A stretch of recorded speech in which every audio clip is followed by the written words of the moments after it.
Hello everyone and welcome to Senior Susie Stamps. I'm glad you're with me today. This channel started to encourage people to use what they have in their stash, including, of course, scraps and stamps and dies that they have and punches and what have you. And I've tried to stay true to that over the years. And incidentally, the channel is 4 years old this month. And so I wanted to say thank you to all of you who have subscribed to the channel and are watching my videos. I can't tell you how much that means to me. It's really very much appreciated. Today, I wanted to do a little scrap card. Actually, I want to do two if we have time. We'll have to see. But a lot of people, this originated as a tag that I was trying to make. And I never could get it to come together where I liked it. So a lot of people just toss that in the bin, but this little piece of paper will make a remarkably nice card given a chance, and I wanted to show that to you today. And we're going to start with a portrait card base. Now this one has not been scored, and I'm going to cut it before I score it. This is 4.25 by 11, and I'm going to cut this down to 4.25 by 8.5. And that will give us a nice square card. Sometimes I like to work off of a square card format, but here in the United States, it costs more to send a square card format. So the workaround for that is to make your card small enough that it'll fit in a regular envelope and don't worry about the fact that it's not a square envelope. So this card will fit into an A2 size envelope. Now, we're going to score that at 4.25, and that's going to be our card fold score. And then I'm going to flip it over and do some decorative scoring, and I'm going to score it at 4.75 and 8. And then I'm going to turn it to the other end, and I'm going to score it at 1/2 inch down to the fold line.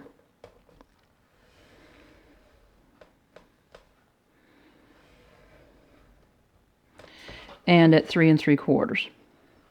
So basically what we're doing here is making a nice frame, a scored frame for our small card. And you'll see that in just a minute. So you should be able to see a 1/2 inch score all the way around this card base now. And I'm going to burnish this side here. And there we go. And so now we come back to this little square, and I have cut a little piece of green scrap to go up underneath of it. And I want to elevate it up off of this green scrap just a tiny bit. So I have some pieces of scrap white cardstock that came off of another one of these pieces that I cut off. I'm just going to glue those to the back of this piece right here. And all that will do is to give you just a tiny little bit of elevation. And you would be surprised at how much that little tiny bit of elevation adds to a card. I want to turn these because they're not really the even pieces of paper. I just used some scraps, and that way my little piece here is kind of evenly supported all the way around. And then all I'm going to do is to glue this to my green piece. And you'll see in just a minute how easy a little tiny scrap like this comes together to make a really interesting little card. Now you can do all kind of edge treatments on this type of thing.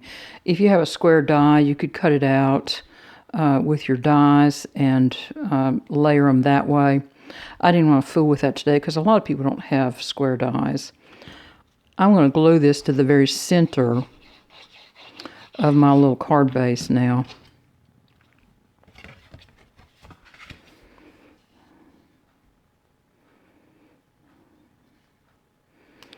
And there we go. Now, in keeping with using scraps, I also have some die cuts that were left from this pack of paper. And I have a little small one here that has some poinsettia and ivy interest in it. And I've done the same thing. I've put 2 little circles on the back here just to elevate it up because I have a double band of rusty red colored paper here. I had the single band. And I tried to put some white stitching on there, and I just didn't like it at all. So I thought, well, that's enough of that. And I just got rid of it. But it meant that I had to put a double band on my little card embellishment here. And so here's the start of just a very nice, clean and simple little Christmas card. And you could, of course, put all kinds of embellishments on that. And I'm going to put some snowflakes on mine out of my little box here. Let's see what we've got here.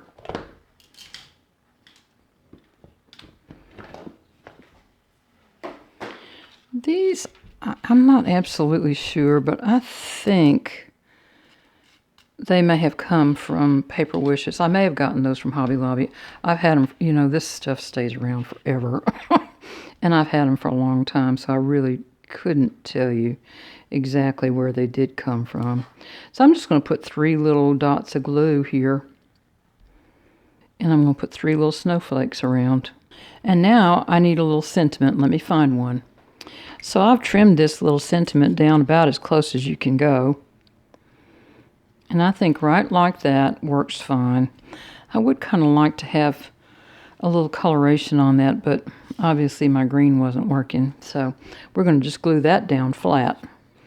And so here we have a nice little Christmas card. Little Christmas card. And on the inside, I have cut one of my panels out of my book down to 3 3/4 inches square. And I'm just going to glue it in.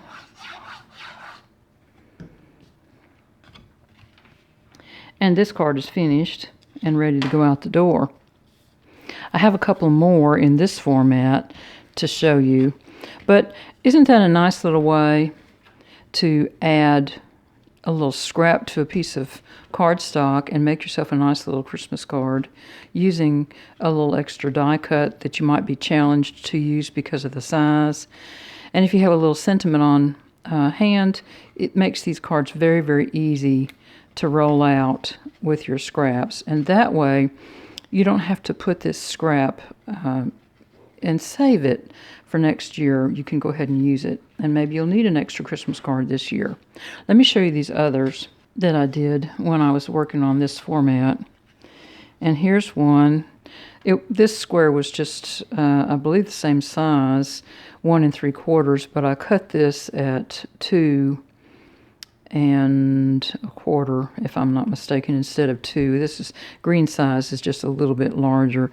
These were some chipboard die cuts, and I colorized them with alcohol marker.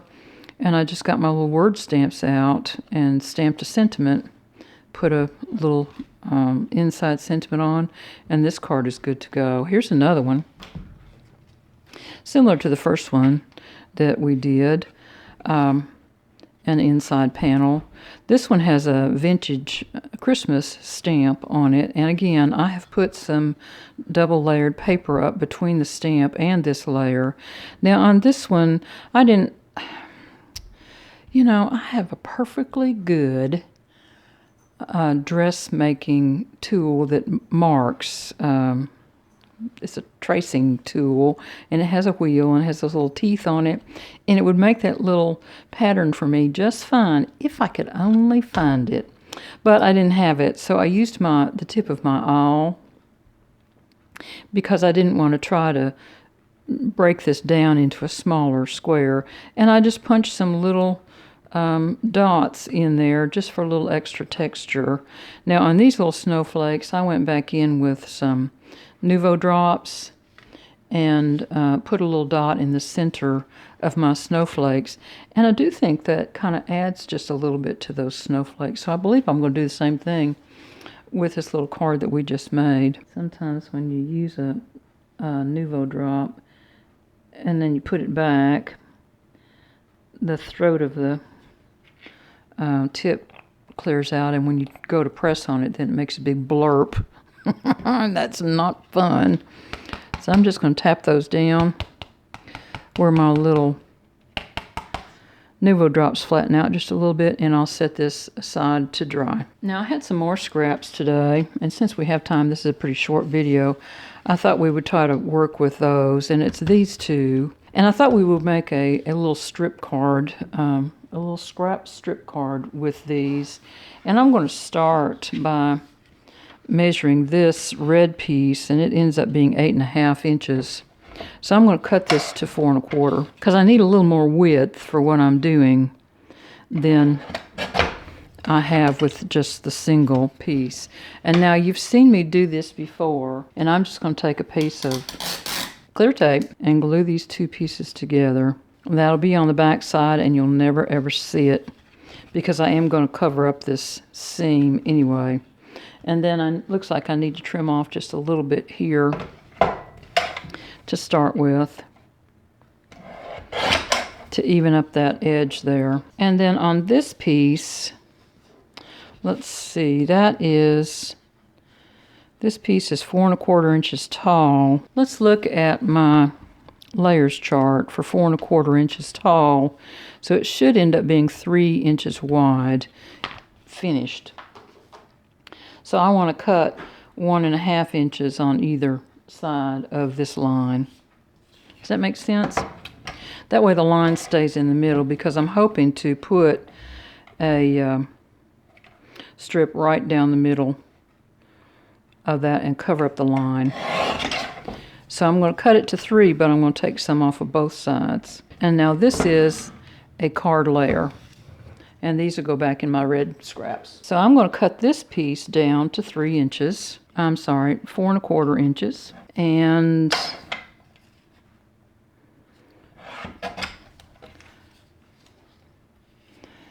only 2 of them were long enough, so I have the potential for 4 strips here.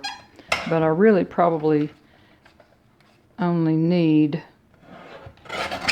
3 if we put 1 down the middle.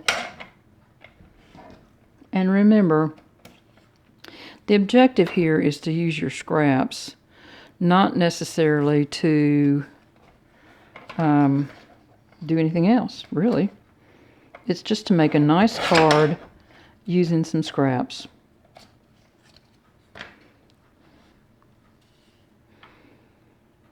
And so I'm going to evenly space my 3 pieces. But before I do that, what I want to do, I think I use these 3 because there's a little bit of pattern down here that I want to capture, and you'll see why in just a minute.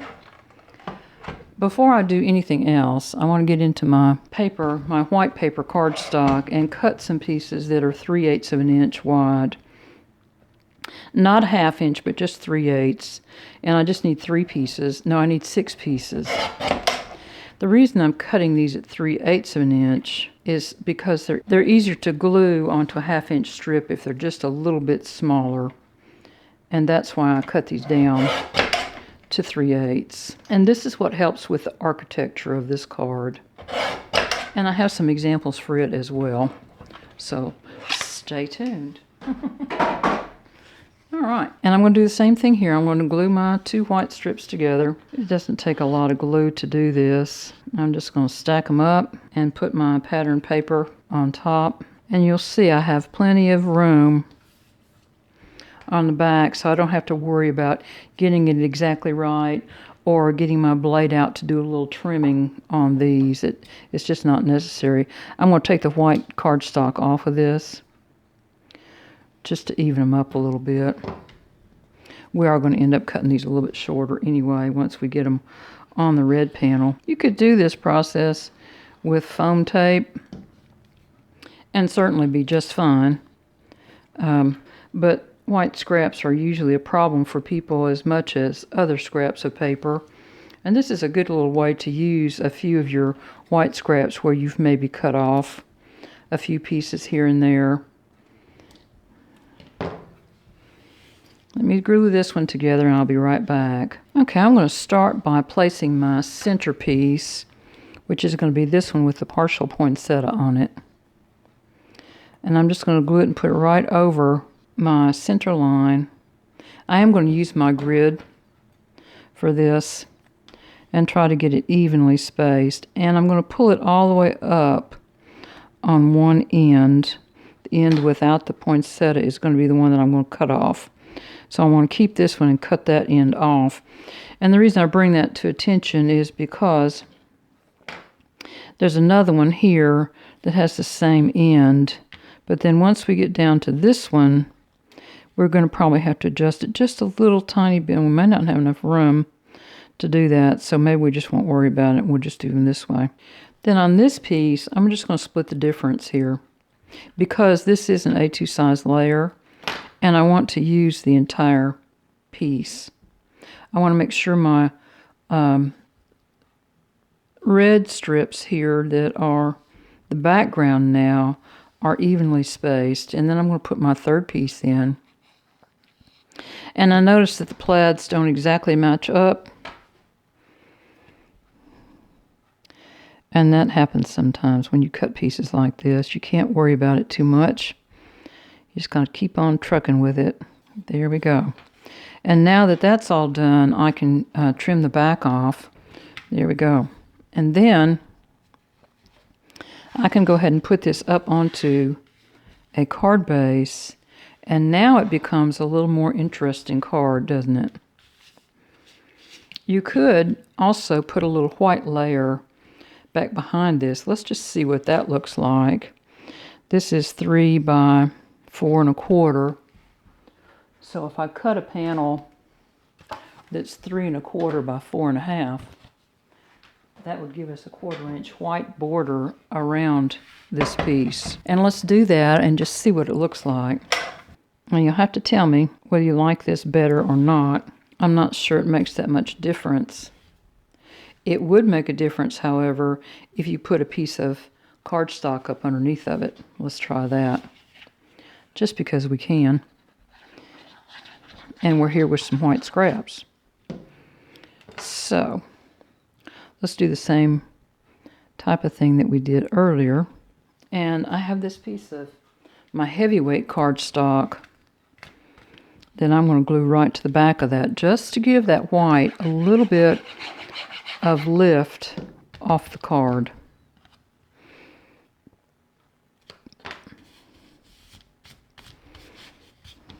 I don't like to keep heavyweight cardstock, white cardstock, in with my scraps because invariably I mix stuff and the weight of it is always a challenge. So now I want my poinsettias to kind of come down to the bottom.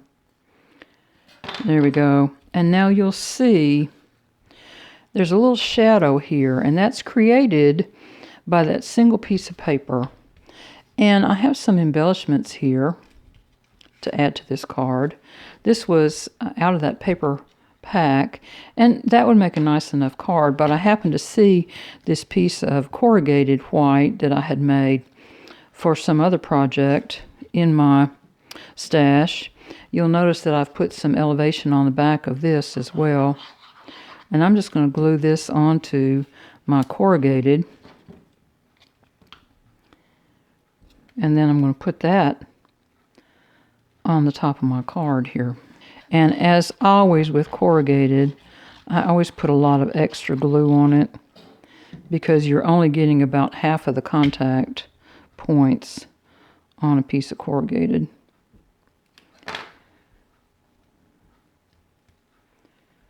I got that kind of centered, I hope. And then I have a little poinsettia that I made out of white paper scraps. And I thought we could maybe put that here. And I have some pine branches that I made out of white paper scraps that I used to cut off. And then I have a little sentiment that's called Mary. And I thought maybe we would just have some fun with these today. Now I'm going to glue that right here, which is down below this area there. I could put a piece of foam tape on that, but I don't think I need to. All I'm trying to do is get some good glue adherence onto this strip right here. Oops. pulled right back up with me, didn't it? That is not good. And it happens when you have glue on your fingers. And then I'm just going to take my little pine branches and add them in.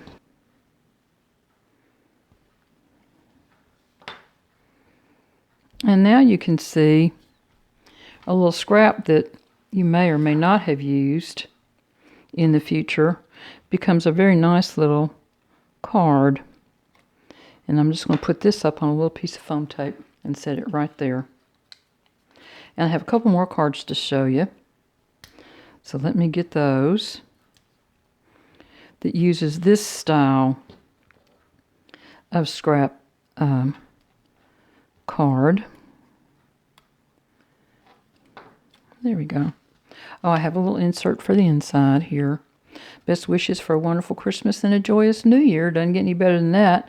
It's certainly glad tidings,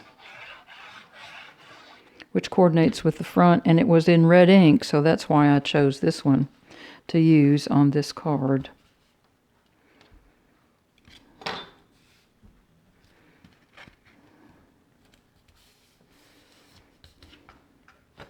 Okay, I don't think that card really needs anything else. Let me show you some more of this style of card that I made out of some scraps. And again, they're sized a little bit differently because this scrap was a little bit bigger. I happen to have this little sentiment in my die cuts out of this pack of paper. This is a totally unrelated pack of paper. And these little chipboards, I used alcohol markers on to color them up, and I think that's a very nice card out of a scrap of paper that may never have been used otherwise. This one, I kind of featured my flower based on the flower that was in this little tiny scrap of paper that I cut apart and used. And I did the same thing here on this card, but the architecture of these strips elevated up on those two pieces of white cardstock really makes this a much more interesting card than if I had just glued these down flat on any one of these. And I don't know if you can actually see that well enough in the camera or not, but you get a lot of lift that way without using foam tape, and it mails relatively flat. Your card has a really good structure to mail. And so here they are. There's that set. And then there's this set plus the one that's drying. So I hope you have a great day, and I'll talk to you soon. Bye, everybody.